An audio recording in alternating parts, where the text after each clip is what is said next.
All right, kids. Let's call today's lesson the happy heart attack. Today we're going to deep fry. I'm making for my wife and I basically pretty traditional classical fish fry. Hush puppies, some fried shrimp, fried fish. Today I'm using some pollock. That's what I have in the freezer. Nice, delicate flavored whitefish. Some French fries. We're going to dry dredge the fish. We're going to beer batter the shrimp. I have these really nice bâtonnet cut potatoes, skin on. That's for our French fries. They've already been blanched and par fried, frozen. And hush puppies. I can't do a fish fry without hush puppies. So let's get started. So we'll work on this other stuff. I'm going to start the potatoes it's not really a fryer. Just have a pot on the stove, some hot grease. You may be able to do the same thing at home. I don't have a tabletop fryer, and so this is the at-home fryer. You want to be very careful with this, especially if you're using frozen product. If you're using, we talked about this in Food 1. If you bâtonnet some potatoes, par fry them or blanch them, and then store them in the freezer, the starches change a little bit, and then they're ready to be deep fried like regular bought from the grocery store frozen French fries. The added water, the ice crystals in and outside of anything that's frozen, when you add that to the hot grease, you'll have more displacement. And that violent, one of the things that makes this a dry cooking method, even though we're putting everything inside liquid grease, is what's happening to the water inside and outside. Those violent bubbles is water evaporating. Remember, water boils, steam is created, it evaporates even lower than 212 degrees. Well, this here on the stovetop is easily 350 to 380 degrees, somewhere in there. I don't have a thermometer to tell you exactly what the temperature is, but I did a little test before I started, and it's good and ready to go. So let's get started. Add just a few at a time in case this gets a little angry with you.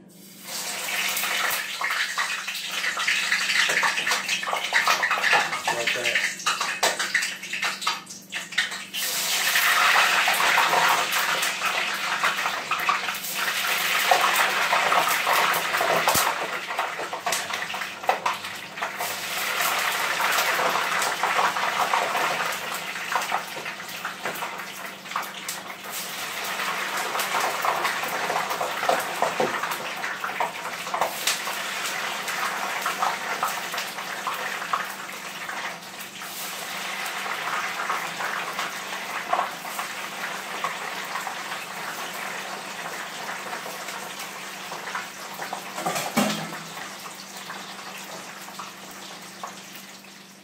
Now, the reason I start with the French fries is because everything's gonna start tasting like, especially in a fish fry, it's gonna taste like the batters and the breading that you use.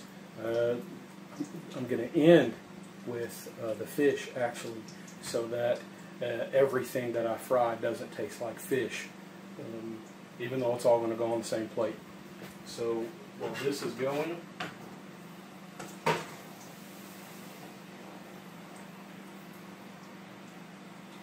working pretty quick.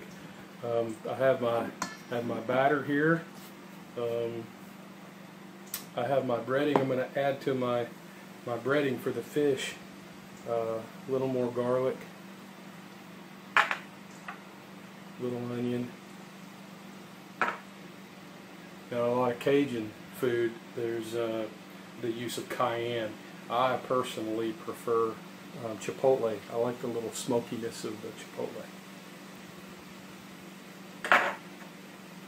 A little thyme. That's a nice Cajun touch. And so to the hush puppies too, I'm going to add some thyme. The rest of that ground chipotle, rest of my onion, rest of my garlic.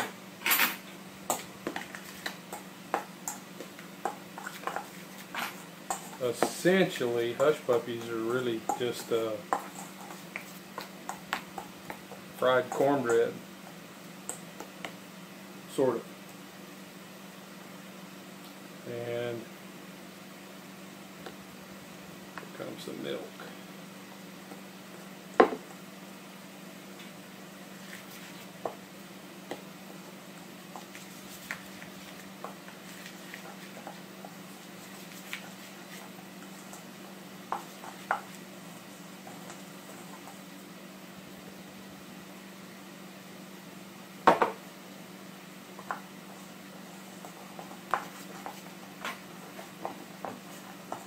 Little onion in there already, plus the seasonings, white cornmeal, salt, a little baking powder.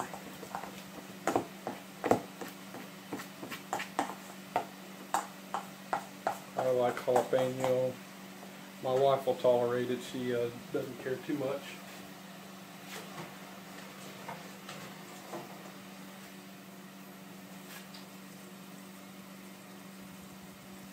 Look at that.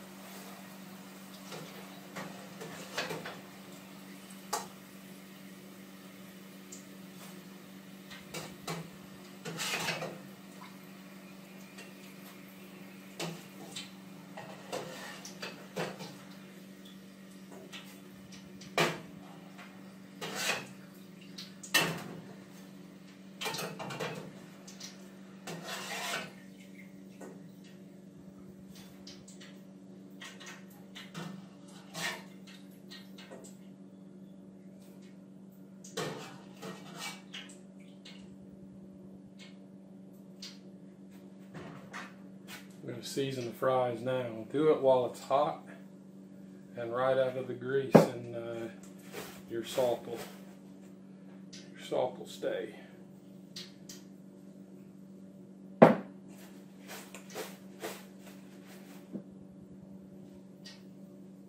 Good. It's ready to go. These are about perfect. Okay. Just drop little spoonfuls right in the grease.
This is also going to give some time for the grease to heat back up. It's hot enough for the hush puppies, but we're going to heat it back up after these potatoes.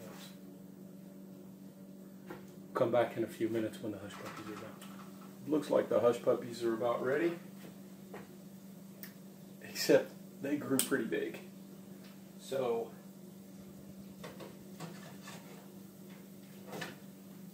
there's two of them. Look at that right there. Can you see that? Look at that right there. I think maybe we're going to call these hush doggies instead of hush puppies.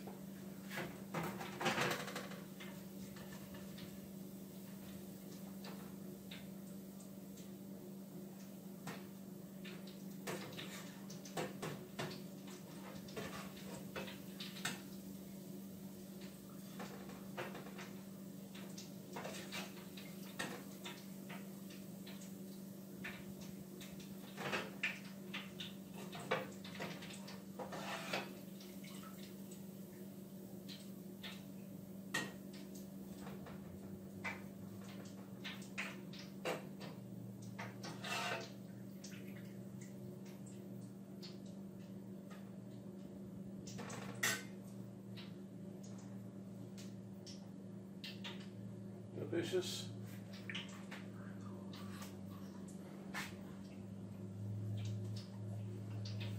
She's fried bread.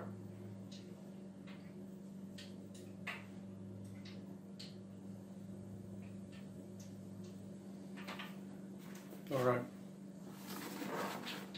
Have a beer batter. Have some shrimp. 21 30 count shrimp. I've already peeled it, deveined it. Tell you a couple of these need to eat fiber. I'm pretty much telling you because they were really gross. These are Gulf brown shrimp. They're just gonna drop in the batter. I left the tails on just as much for ease of eating. This is all finger food stuff, as well as presentation. So in this batter, these will go.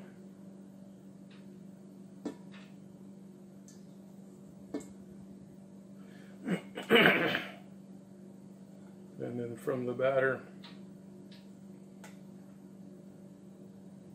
right in the hot grease. And these fry up really in just about 2 minutes.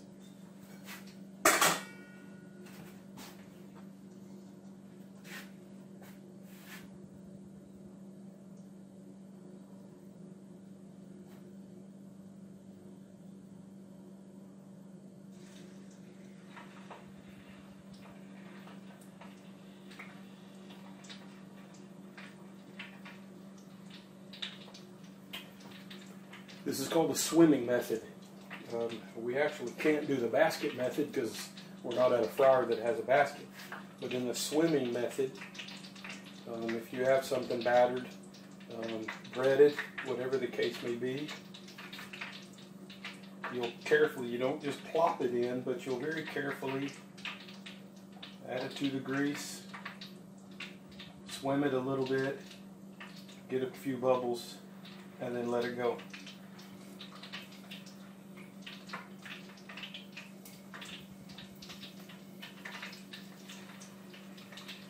Otherwise, it sinks to the bottom, it sticks to the bottom of the fryer, sticks to the bottom of the basket. The other method is the basket method, and that's what we typically do with French fries. You drop all the product in the basket, and then you lower the basket down in the fryer. I almost said freezer. This is the opposite of the freezer.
can't be afraid of the fryer. It's hot. The grease is hot. You might get a little splatter on you. Be as careful as you can.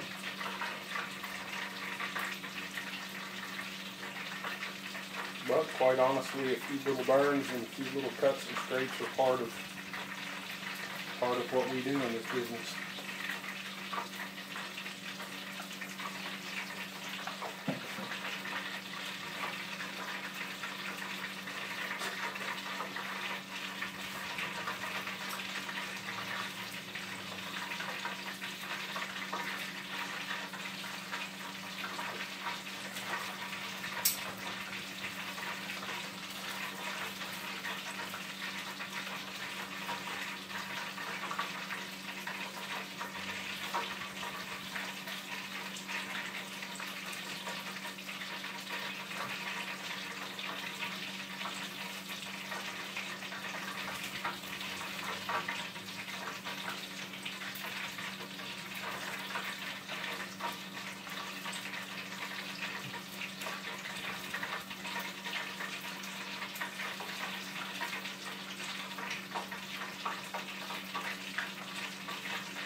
Yummy, yum, yum.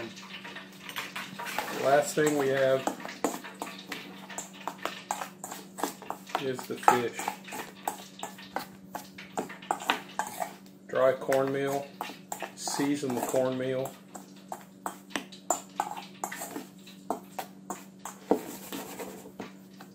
I pulled the fish out of the freezer last night, let it thaw slowly in the refrigerator. It's already been patted dry,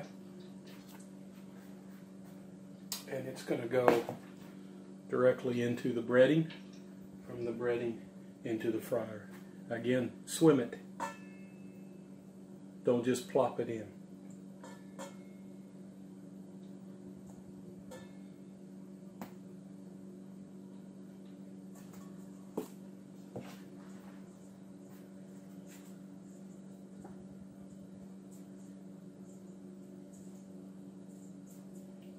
The reason we do this last is because of this cornmeal gets all over the place in this fryer.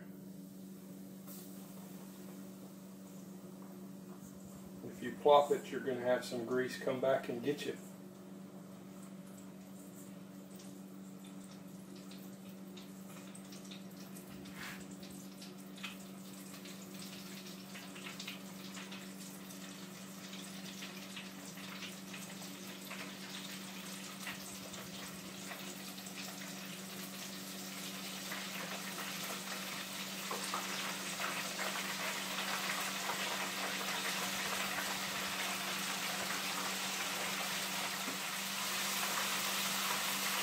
All right.